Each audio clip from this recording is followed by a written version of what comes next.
오늘 우리에게 주신 하나님의 말씀 보도록 하겠습니다. 오늘 우리에게 주신 하나님의 말씀은 마태복음 4장 18절로 22절까지 말씀입니다.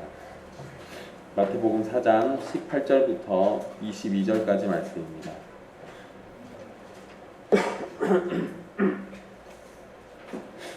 귀하신 하나님의 말씀 받들어서 읽도록 하겠습니다. 갈릴리 해변에 다니시다가 두 형제 곧 베드로라 하는 시몬과 그의 형제 안드레가 바다에 금을 던지는 것을 보시니 그들은 어부라. 말씀하시되 나를 따라오라. 내가 너희를 사람을 낚는 어부가 되게 하리라 하시니 그들이 곧 그물을 버려두고 예수를 따르니라. 거기서 더 가시다가 다른 두 형제 곧 세베대의 아들 야고보와 그의 형제 요한이 그의 아버지 세베대와 함께 배에서 금을 깁는 것을 보시고 부르시니 그들이 곧 배와 아버지를 버려두고 예수를 따르니라. 아멘. 이 말씀은 살아계신 하나님의 말씀입니다.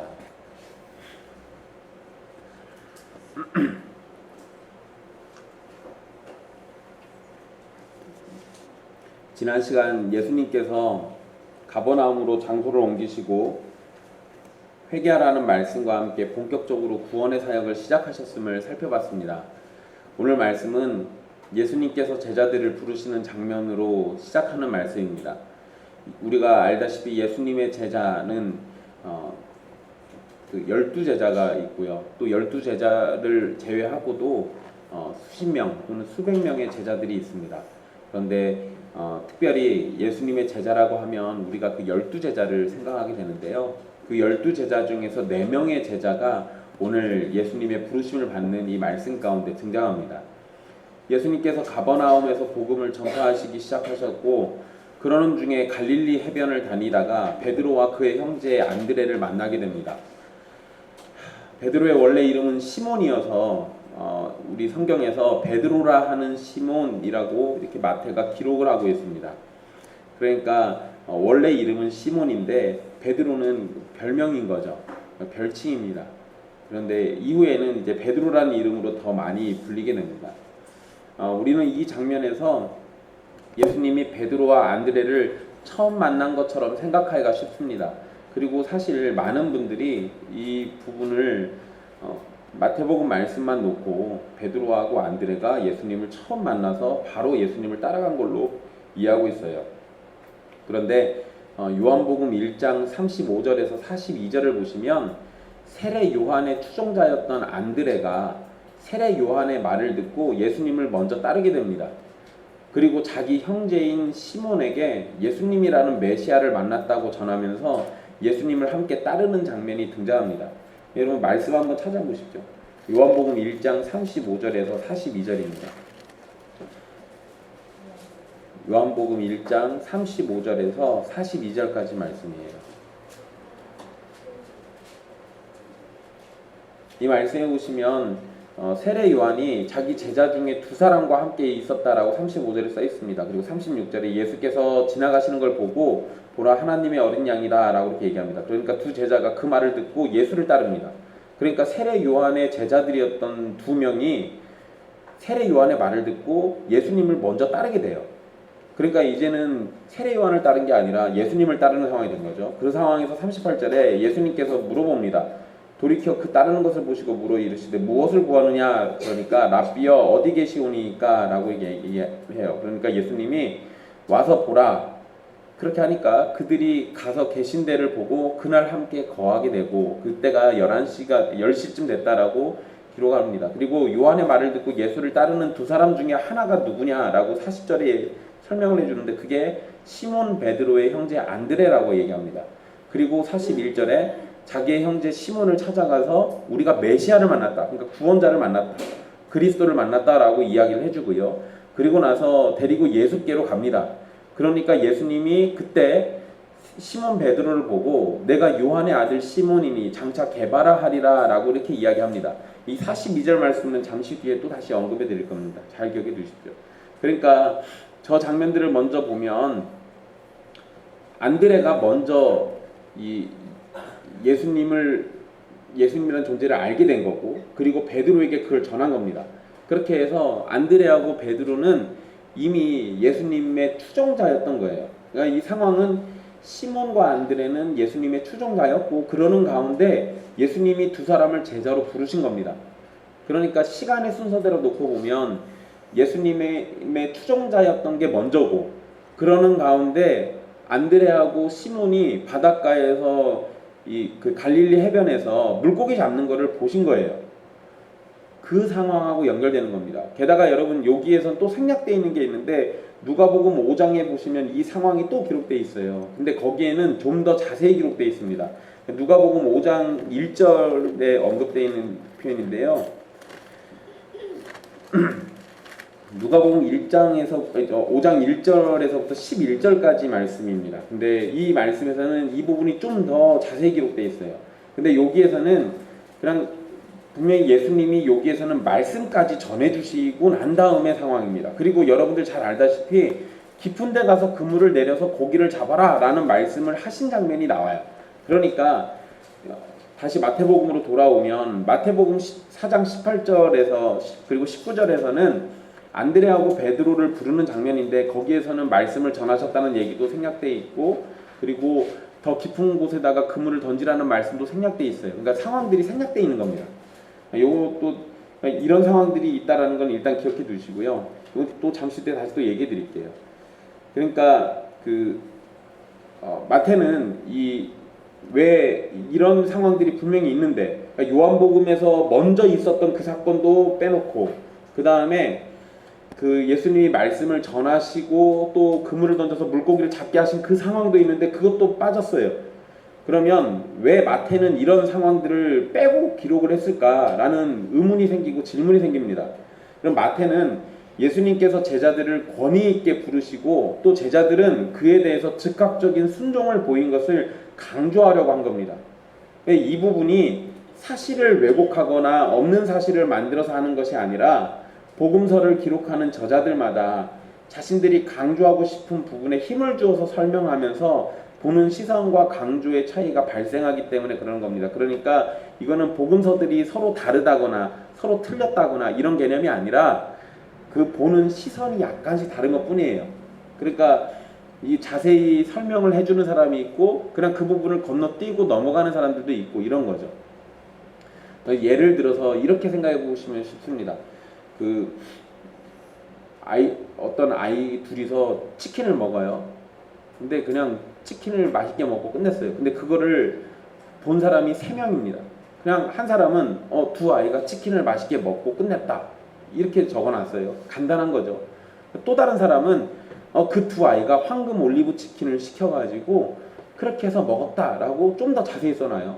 또 어떤 사람은 두 아이가 황금 올리브 치킨을 먹는데 한 아이는 닭다리만 주로 집어서 먹고 한 아이는 날개만 집어서 먹더라 라고 이렇게 또 자세히 써놔요.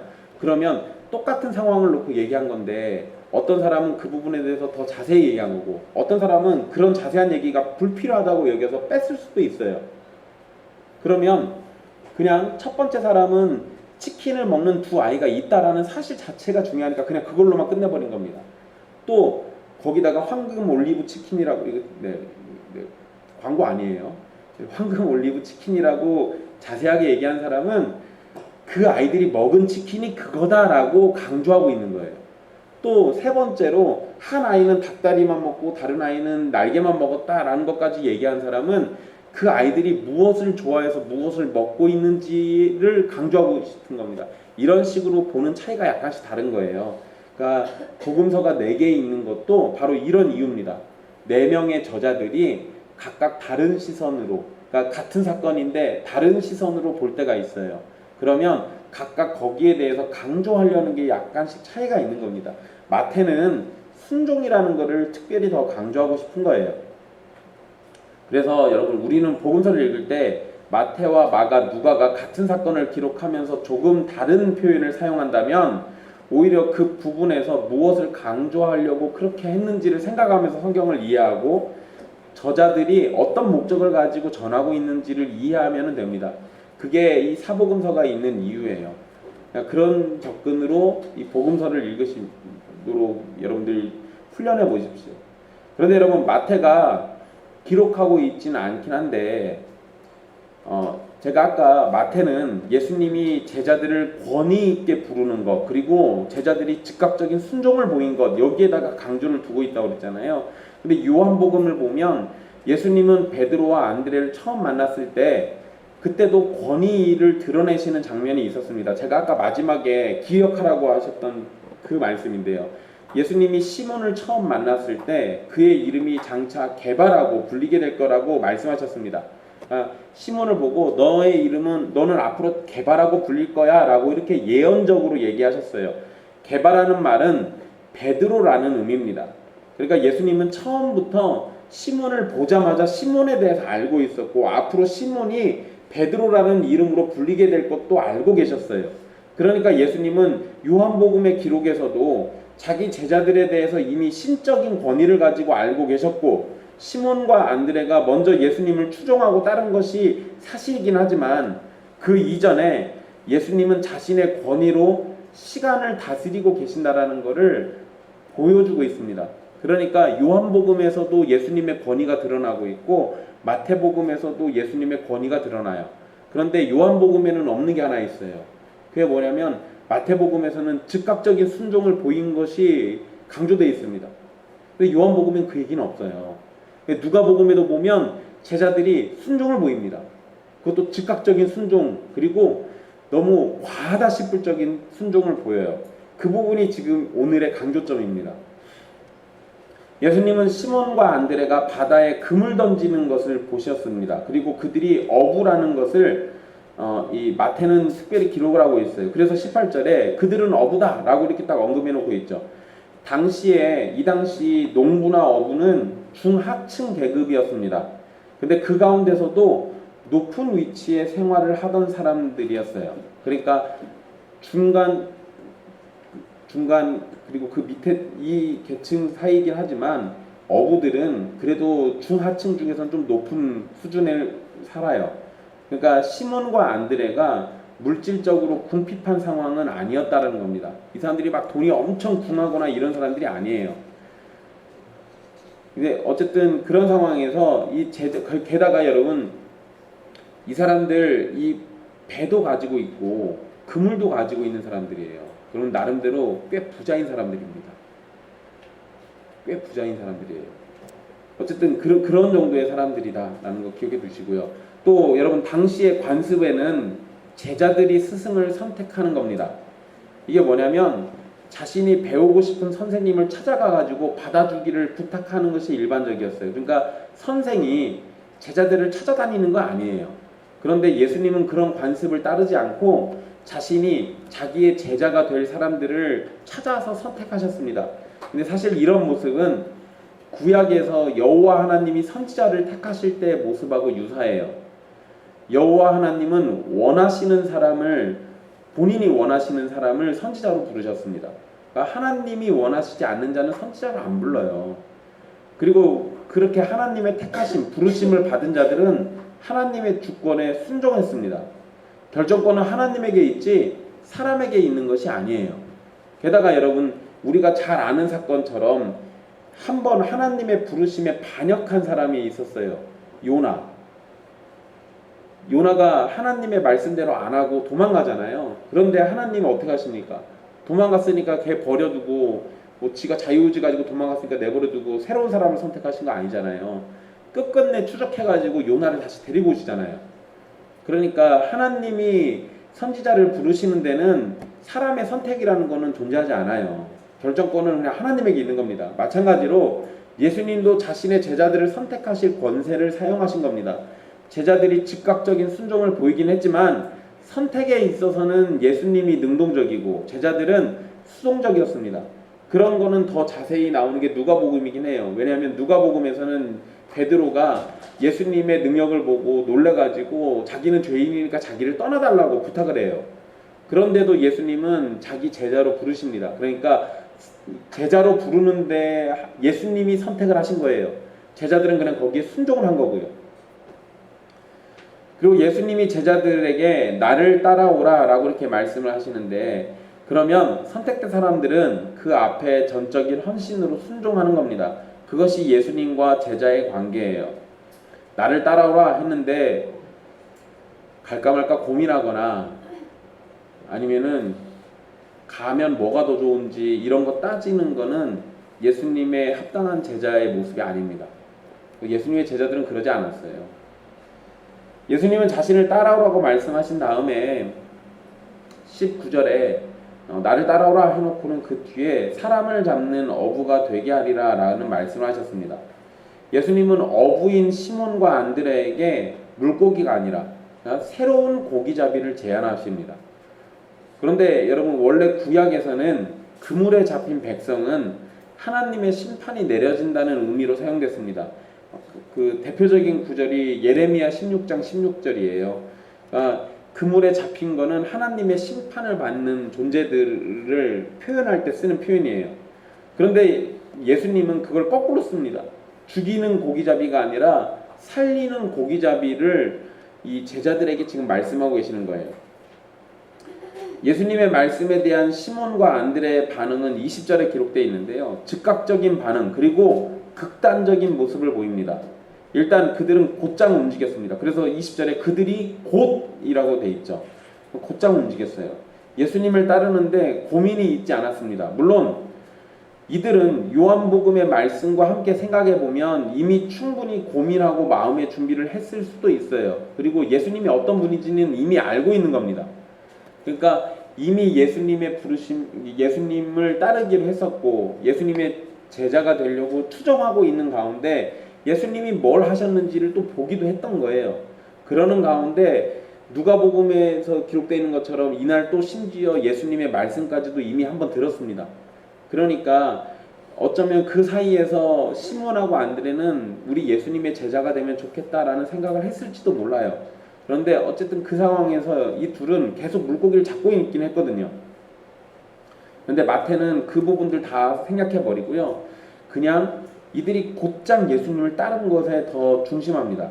그러니까 이 마음의 준비가 이미 돼 있었을지 몰라도 마태가 강조하고 싶은 거는 제자는 즉각적인 순종 그리고 극단적이라고 할 정도의 순종을 보이는 것이 마땅하다라는 것을 강조하고 싶은 거예요.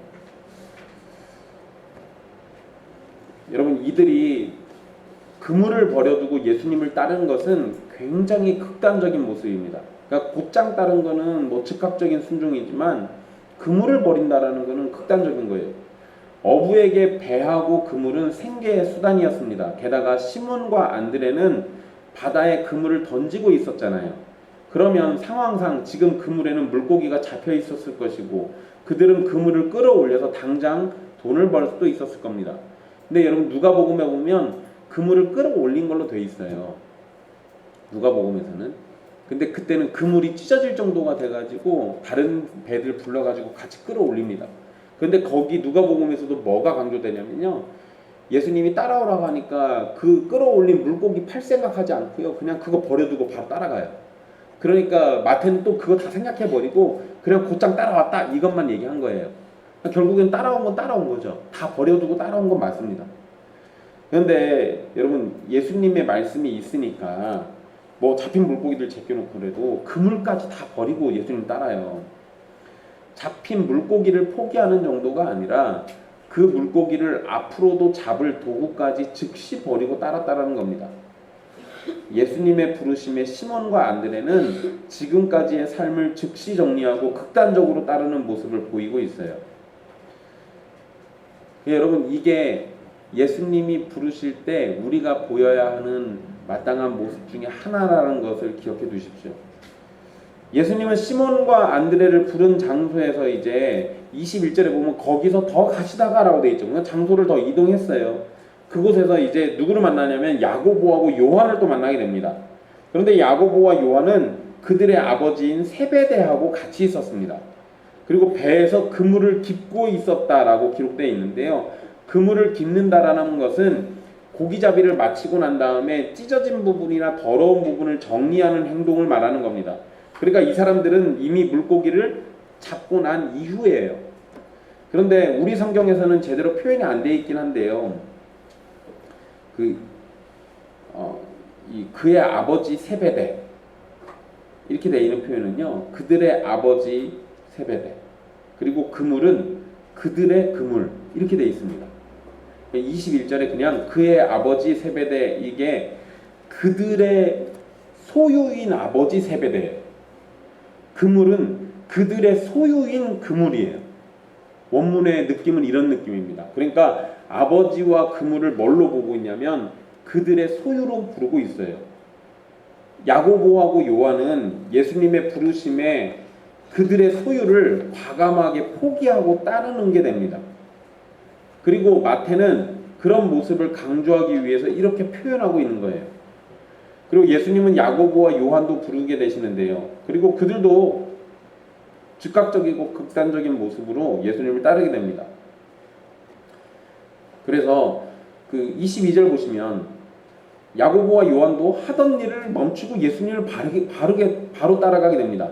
그리고 마태는 이들이 아버지를 버려두고 예수님을 따랐다라고 이렇게 기록하고 있습니다. 여러분 이걸 오해하지 마십시오. 우리 성경에 버려두고라고 번역되어 있긴 한데요. 이거 그냥 단순히 떠났다라는 의미입니다.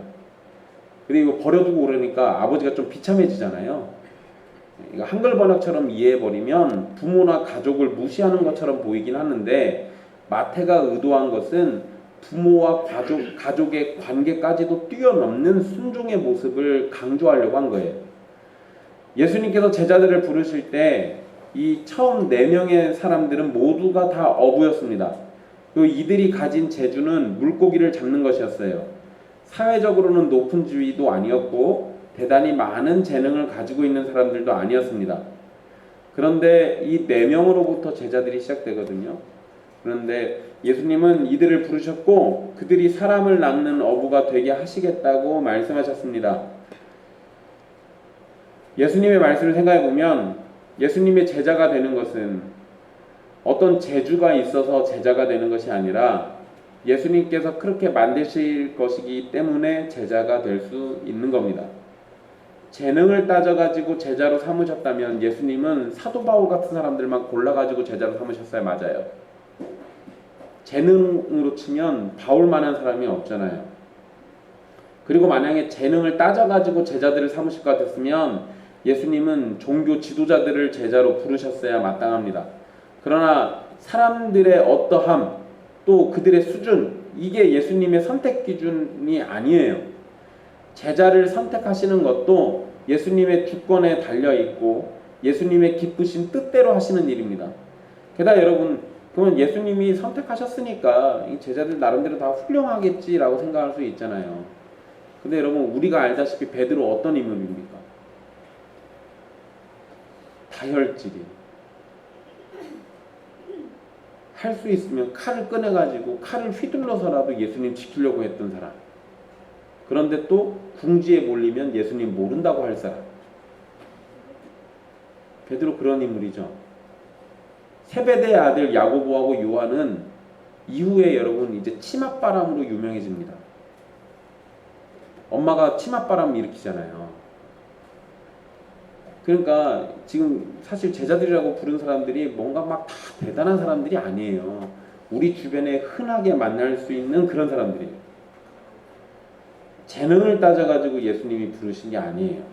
왜 이들을 택하셨는지 사실 우리는 하나님의 뜻은 정확하게 알 수는 없습니다. 그러나 어쨌든 제자들을 선택하시는 것도 예수님의 주권에 달려있는 거고 예수님이 기뻐하시는 뜻대로 그냥 하신 거예요. 예수님께서 택하신 자들이 구원을 얻도록 해주십니다. 그러죠? 택하신 자들이 구원을 얻도록 해줘요. 그리고 그들을 제자가 되도록 만들어 주십니다. 그러니까 구원에서도 우리는 수동적이고 제자가 되는 일에서도 수동적일 수밖에 없어요. 다 주님이 선택하시는 일에 의해서 되는 거니까. 주님의 택하심이 없다면 우리는 예수님의 이름으로 구원을 얻을 수도 없고 예수님의 제자가 될 수도 없습니다. 예수님은 자신의 뜻대로 제자들을 택하시고 그들을 마땅한 자리에서 일하도록 부르시는 거예요. 그런데 여러분 여기에서 오해하지 마세요. 지금 제가 구원과 제자가 되는 일에 우리가 수동적이다라고 말씀을 드리긴 했지만 하나님의 택하심이 있고 성령의 역사가 있으면 수동적인 우리 태도, 그 태도가 능동적으로 바뀌어요. 하나님의 은혜가 있으면. 구원을 받는데 수동적인 태도로만 계속 일관하면 무슨 일이 벌어지겠습니까?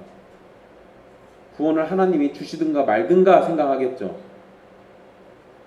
더 쉽게 얘기하면요, 이런 구원에 있어서 수동적인 태도를 갖는 사람들은 자기 자신의 영혼이 구원을 받는 일에 별로 관심이 없고요, 자녀들이 구원받는데 별로 관심이 없고요, 부모가 구원받는데 별 관심이 없습니다. 그냥 내버려둬요. 뭐 어차피 하나님이 하실 건데. 그런 사람들은 예수님을 잘못 믿고 있는 거예요. 예수님의 은혜도 모르는 겁니다. 예수님의 은혜는 그런 수동적인 마음이 부드러운 마음이 되게 해요. 그래서 능동적으로 바뀌게 해주신다고요. 태도가 바뀌는 거예요. 결정하는 일에서만 우리가 수동적인 거지 아무것도 안 해도 된다를 얘기하는 게 아니라는 거예요. 예수님이 하나님, 삼위 하나님께서 선택하시는 일에서는 그분들만 능동적인 거예요. 내가 예수님 믿어보겠습니다 라고 손들고 믿는 게 아니잖아요. 내가 예수님 제자가 되겠습니다 하고 손들고 제자가 되는 게 아니잖아요. 그런 선택은 우리가 수동적이에요. 우리가 먼저 하는 게 아니니까. 그런데 하나님의 선택이 있을 때, 그 선택이 정해진 때가 되면 우리는 그 수동적인 태도가 성령님의 역사로 인해서 능동적으로 바뀌어요. 그래서 여러분들이 진짜로 예수님을 믿는다면, 또 믿고자 한다면 여러분들의 마음속에서 하나님을 가까이 하려고 하고, 하나님의 말씀을 더 가까이 하려고 하고, 하나님을 더 즐거워하려고 해요. 그게 정상인 겁니다. 그게 정상이에요. 여러분 잘 생각해 보세요. 예수님이 제자들을 부르시고 난 다음에 그 뒤로 계속 제자들이 수동적이었습니까? 아니요. 예수님이 너희는 나를 따라오라 라고 하니까 그 말씀에 능동적으로 따라다녀요. 그게 구원받는 자들, 그 제자들의 특징이라고요. 좀 알기 쉽게 얘기해드리면 이런 거예요. 만약에 제자들이 수동적이었다면 예수님 이후에도 어떻게 하셨어야 돼요? 너희는 나를 따라오라 했는데 제자들이 계속 수동적이면 제자들 집 앞에 가가지고 계속 눈 두들기며 나 따라오라고 해야 돼요. 만약에 제자들이 수동적이면 아주 간단하죠. 주일날마다 예수님은 제자들 집 앞에 가가지고 교회 가자고 뗐어야 돼요. 그게 맞습니까? 아니요, 그럴 리가 없잖아요. 그럴 리가 없어요. 선택은 예수님이 능동적으로 하시죠. 그때는 우리가 수동적입니다. 그런데 은혜를 입은 자들은요, 그 미적미적하고 차가운 건지 뜨거운 건지 알 수 없는 그런 태도에서 적극적이고 열정적인 걸로 바뀌어요. 그게 신자들이에요. 그게 은혜 입은 사람들이고요.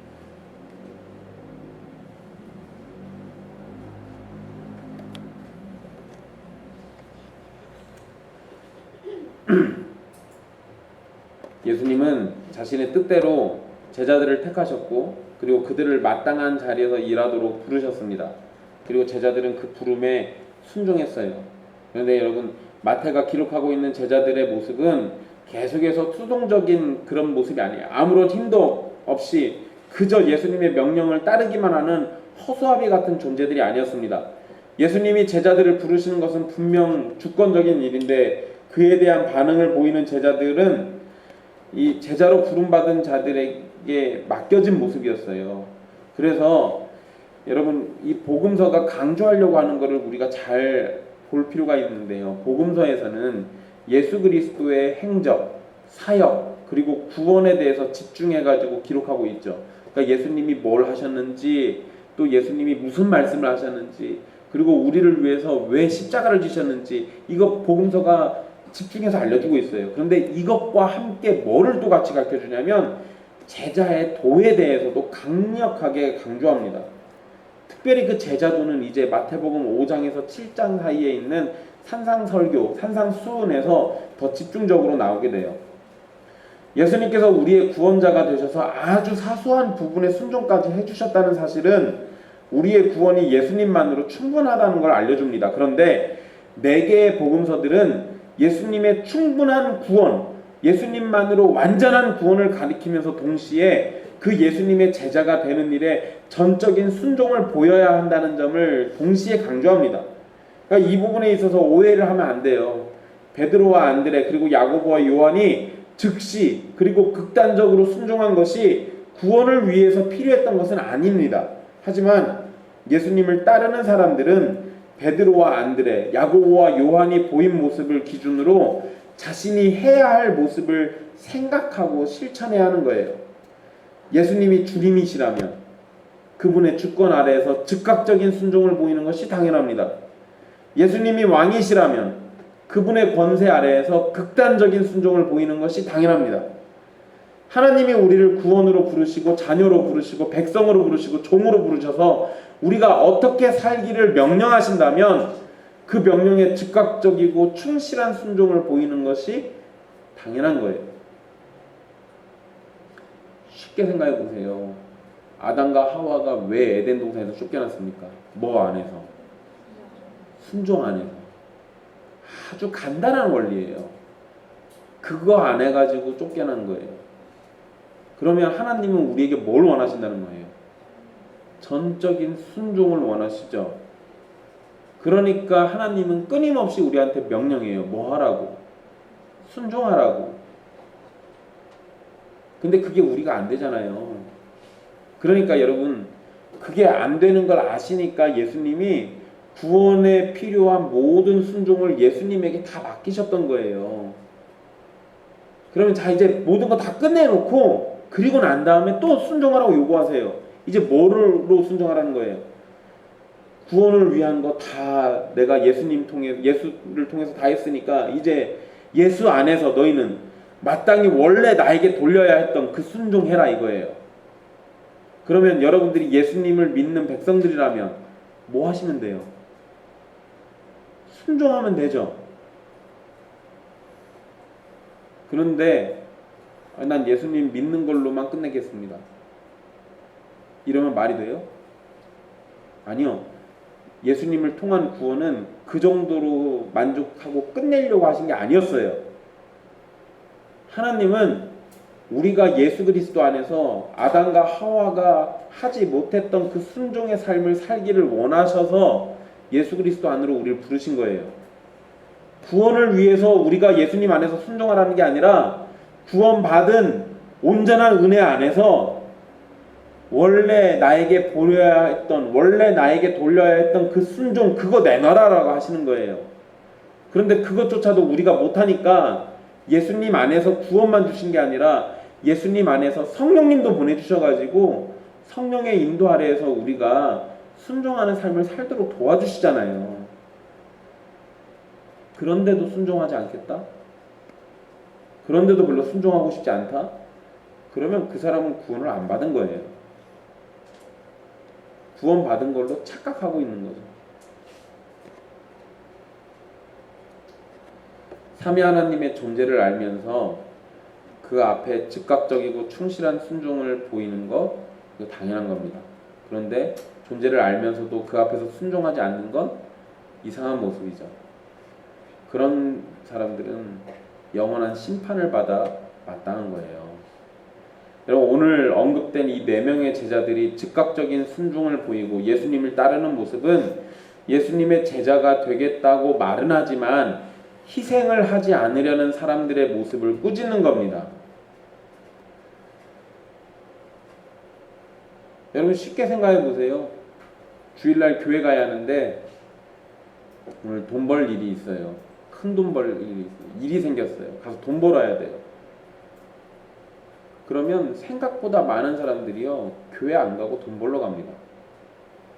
근데 지금 이 제자들은 뭐 했어요? 돈을 벌고 있는 상황에서도 예수님 쫓아가 버리잖아요. 돈이 중요한 게 아니었어요. 앞으로도 돈 벌 일을 위해서 계속 일하고 있어야 하는데 그거 버려두고 그냥 쫓아가잖아요. 이 사람들에게는 뭐가 더 중요했던 거예요? 예수님을 따르는 그 순종이 더 중요했다고요. 예수님의 제자들은 이랬다니까요.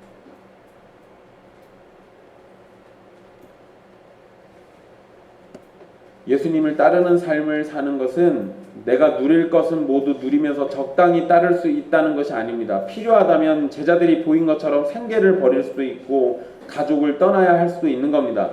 예수님도 자기가 사랑하는 어머니를 두고 먼저 십자가에서 죽는 선택을 했어야만 했잖아요. 그것이 하나님의 뜻이기 때문에 거절하지 않고 그 뜻에 순종했습니다. 물론 여러분, 이 4명의 제자가요, 재산을 모두 포기하고 가족관계를 다 끊어버리고 예수님을 따랐던 거 아닙니다. 베드로는 집과 가정이 여전히 있었어요. 나중에 베드로의 장모 이야기 나오잖아요. 장모가 있다는 얘기는 누가 있다는 얘기예요? 아내가 있다는 얘기겠지. 아내가 있으면 자식들도 있었겠죠. 그냥 그건 성경에 자세히 기록 안 했을 뿐이에요. 야고보와 요한도 이제 아버지 얘기는 안 나오지만 어머니와의 관계가 계속 언급되잖아요. 그 얘기는 아버지는 아마 삐졌을 거예요. 근데 어머니는 계속해서 아들들과 관계를 맺고 있어요.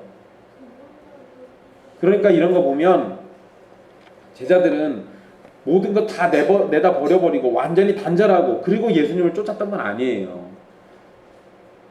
마태가 강조하려고 하는 건 완전한 포기를 해야만 제자가 될 수 있다는 게 아니라 우선권을 어디에다 두고 판단하고 행동할 것인지를 말하는 겁니다. 예수님을 따르는 사람이 가진 가치는 일터와 가족을 포기할 만큼 대단한 거예요. 그러니까 포기해버려라가 아니라 해야 한다면 포기할 수도 있다라는 자세를 가지라는 거예요. 그런데 예수님이 여러분들에게 모두 다 가족들 포기하고 일터 포기하고 나만 쫓아와라 이렇게 얘기하시진 않아요.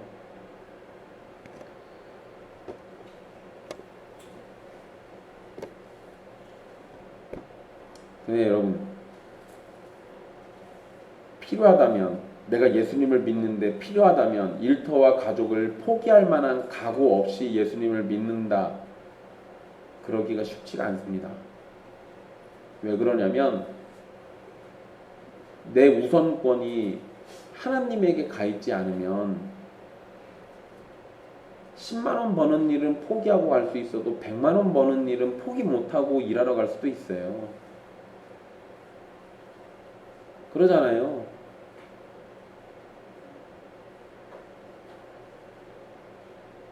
(100만원) 버는 일은 포기할 수 있을지 몰라도 1000만원 버는 일은 포기 못할 수도 있잖아요. 이건 심각하게 생각해 봐야 돼요. 다른 거 다 빼놓고 주일날 예배 드리는 이 거룩하고 복된 날에도 여러분들은 우선권을 어디에다 두고 있는가? 물론 이 자리에 지금 와 계신 분들은 우선권을 하나님께 두니까 여기에 계시겠죠. 그런데 여러분들에게 이 우선권과 관련되어 있는 시험은 끊임없이 따라다닐 겁니다. 여러분들이 죽는 그날까지, 여러분들이 천국 가는 그날까지 계속해서 마귀는 여러분들을 주저앉히고 싶어 할 거예요. 돈 버는 거 그것보다 하나님 섬기는 게 더 중요하냐? 아니, 하나님 섬긴다고 네 재산이 늘어나진 않잖아. 그 시간에 잠깐이니까 한 번만 빠지고 돈 벌러 가자.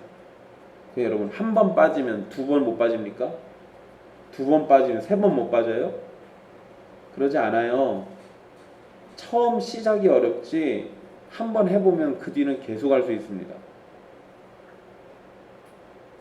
여러분, 그 돈 버는 것 때문에 여러분들의 영혼을 영원한 형벌에다가 내다 던지는 게 맞습니까?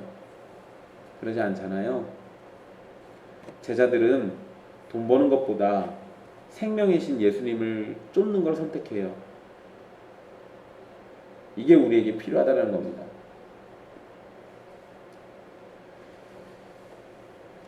우리가 서 있는 자리, 하나님께서 허락하신 직장에서 우선순위를 무엇에 두느냐가 우리의 정체성을 드러낼 겁니다. 예수님의 사람들은 예수님의 가르침과 천국을 우선순위에 둘 것이고, 예수님의 사람인 척하는 사람들은 자신의 욕망을 우선순위에다 둘 겁니다. 가족관계에서도 삼위 하나님은 모든 가족관계를 앞섭니다. 하나님이 주신 부모와 형제와 자녀는 매우 중요합니다. 하지만 가족이 갖는 중요성보다 하나님이 갖는 중요성이 항상 앞선다라는 것을 기억하십시오. 그리고 오늘 말씀에서 우리는 제자를 부르시는 목적을 2가지로 생각해 볼 수 있는데요. 특히 19절에 나와 있는 말씀으로 생각할 수 있습니다. 먼저 예수님의 제자는 예수님을 따르도록 부르심을 받습니다. 예수님의 제자가 되는 것은 예수님의 말씀을 듣는 것으로 끝나지 않습니다. 예수님을 따르는 것이 제자됨의 기본이에요. 예수님이 가시는 곳에 함께 가고 예수님이 가시지 않는 곳은 멈춰서 가지 않는 겁니다. 예수님의 제자가 돼서 내가 원하는 곳에 가고 내가 하고 싶은 일을 하고 내가 원하는 것을 쫓는 것은 마땅한 모습이 아니에요. 내가 원하는 모든 것을 내려놓고 주님이 원하시는 것이 무엇인지를 생각하고 따르는 것이 제자의 기본적인 모습입니다. 이 부분을 위해서 우리에게는 자기 부인이라는 것이 강력하게 요구되는 거예요. 예수 그리스도께서 진정 나의 구원자이시다 왕이심을 인정한다면, 또한 예수님께서 나를 지으신 창조주라는 사실을 믿는다면 나를 위해서 사는 것을 버리고 예수님을 위해서 사는 삶을 선택하는 것이 마땅한 겁니다. 그것이 제자됨의 기본입니다. 그런데 많은 사람들이 이거 못해요. 많은 사람들이 왜 내가 나를 위해서 사는 걸 버려야 하냐고 반문합니다. 게다가 여러분, 지금 시대는 나를 위해서 살라고 온갖 것들이 다 그렇게 떠들잖아요. 나를 위해서 살라고.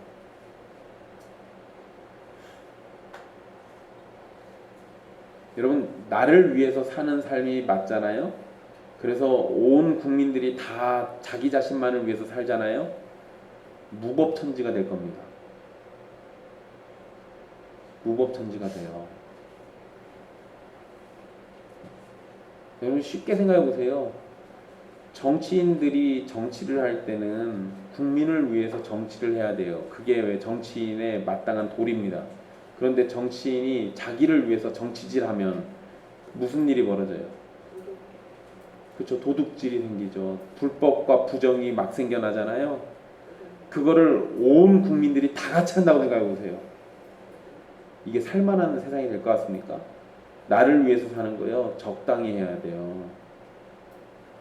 그리고 결정적일 때는 나를 위해 사는 게 아니라 하나님을 위해 살고요, 예수님을 위해 살고요, 예수님의 몸된 교회를 위해 살고요, 내 가족들을 위해 사는 거예요. 그게 진짜 나를 위해서 사는 겁니다. 내가 나를 챙기는 건요, 나밖에 안 챙기는 거잖아요. 나만 챙기면 되는 거죠. 아주 쉽죠. 남을 챙기는 거는 어렵습니다. 그런데 남을 챙기는 그 가운데 나도 돌봄을 받게 돼요. 예수님을 믿고 산다라는 건요, 나를 위해 사는 것, 일단 기본적으로 그것부터 포기하는 거예요. 그게 제자됨의 기본입니다. 그래서 제자들이 다 모든 걸 버리고 예수님을 쫓아갔던 거예요. 두 번째로 여러분, 예수님의 제자들은 사람을 잡는 어부가 되는 겁니다. 이 표현은 처음 부르심을 받은 4명의 제자들과 깊은 연관이 있는 건데요. 이 4명 다 어부였죠. 고기잡이로 먹고 살던 사람입니다. 그런 그들을 예수님께서 부르셨고 이제는 물고기를 잡는 일에서 사람을 잡는 어부로 목표가 바뀌도록 하셨어요. 어부가 아닌 우리들에게는 이 표현이 직접적인 연관이 될 수는 없겠지만 예수님께서 제자로 부르신 자들은 어떤 모양이든 사람을 잡는 어부처럼 하나님의 잃어버린 양들이 구원받도록 이끄는 일에 쓰임을 받게 됩니다. 이것이 제자들의 해야 할 임무이기 때문에 그래요. 이러한 부분은 바로 여러분들에게도 해당됩니다. 여러분은 예수님을 따르는 삶을 살면서 생명을 잃어버린 사람들에게 생명이신 예수님을 증거하면서 그들이 구원받는 일에 도구가 되어야 합니다. 예수님을 믿는 사람은 무조건 예수님의 제자가 되는 거예요. 그렇기 때문에 예수님을 따르는 삶과 사람을 잡는 어부와 같이 제자가 되고 복음의 도구가 되는 것은 선택이 아니라 필연적인 삶입니다. 목사님, 저는 복음 전하는 거는 어렵고 그냥 주일날 예배는 열심히 드릴게요. 그렇게 예수님 부르시지 않았다고요. 그렇게 살라고 부르신 게 아니라고요. 어떤 모양이든 어떤 자리에서든 복음의 도구가 되도록 여러분들을 부르셨어요. 그러니까 입을 열어서 복음을 전하는 걸 내가 못하겠다면 여러분들의 삶에서 선이 드러나서 복음의 역사와 능력이 나타나도록 하는 것도 여러분들이 해야 할 일인 거예요. 사랑하는 형제자매 여러분, 우리가 예수님의 이름으로 구원을 얻는 순간 우리는 하나님의 자녀가 되었고 동시에 예수님의 제자가 됐습니다. 하나님의 백성이 되는 순간 우리는 예수님의 형제로 부름받았고 동시에 예수님의 제자로 예수님의 모범을 따르는 삶이 요구됩니다. 예수님이 우리의 형제 되시죠. 그리고 예수님은 우리의 스승이 되십니다. 그래서 모든 부분에서 우리는 예수님이라는 모범을 따라야 돼요. 그래서 예수님이 가시는 곳에 제자들이 따라갔던 거고 우리도 예수님을 따라서 살아가는 삶이 요구되는 겁니다. 과거에 여러분이 어떻게 살아왔든지 중요하지 않습니다. 과거에 무슨 일을 하면서 살았는지도 중요하지 않아요. 예수님의 이름으로 구원을 받고 제자로 부르심을 받았다면 그 순간부터 여러분이 어떻게 살 것인지가 중요한 겁니다. 계속해서 여러분의 직장과 가정에서 삶을 살아가십시오. 그러나 과거 회개하기 전에 죄된 모습과 동일하게 살아가지 마시고 예수님을 모시고 함께 살아가는 삶의 모습으로 살아가십시오. 세상 사람들이 오라고 손짓하는 것에 속아서 가지 마세요. 세상 사람들이 좋다고 오라고 손짓하는 것이 대부분 다 그리스도인들이 있어서는 안 되는 자리들이 많습니다.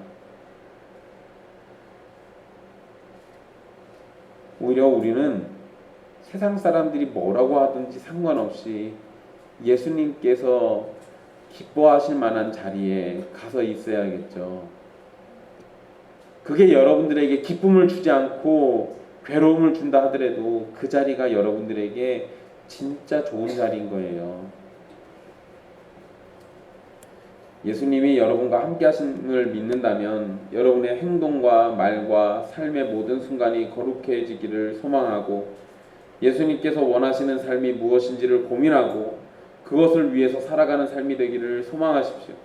그리고 예수님의 이름을 전하며 생명을 잃은 자들에게 생명의 빛이 되시는 예수님을 증거하는 사람을 잡는 업으로 살아가야 한다는 사실도 기억하십시오.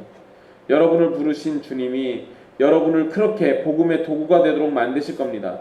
둔하고 미련한 여러분의 입술을 두려워하지 말고 여러분을 들어서 놀라운 복음의 역사를 이루실 주님을 바라보며 복음의 도구가 되기를 소원하십시오.